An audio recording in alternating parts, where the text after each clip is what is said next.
Now that the chill is out of the soil and we're into the swing of spring, I'm going to pop in some corn.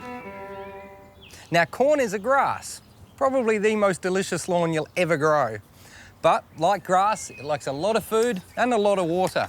So to ensure that it gets this, I'm going to make up a little recipe that Peter Cundall showed me.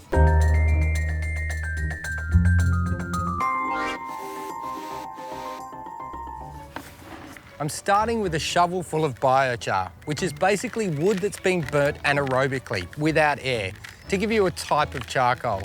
Then I smash that up and put it in a bucket. Then I get some worm castings or some rich compost and mix a handful of that through. And then I add water and get a stick and stir it into a slurry.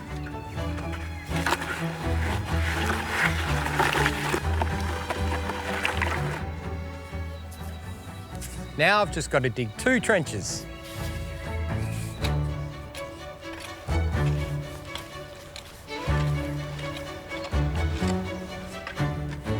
Now to just pour my biochar slurry into the trenches. The biochar absorbs nutrient from the worm castings and makes them available to the corn. It'll do the same thing with the nutrients in your soil. It's kind of like battery storage for plant food.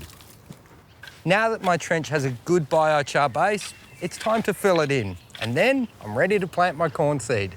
I've soaked my seed overnight, which will just speed up germination.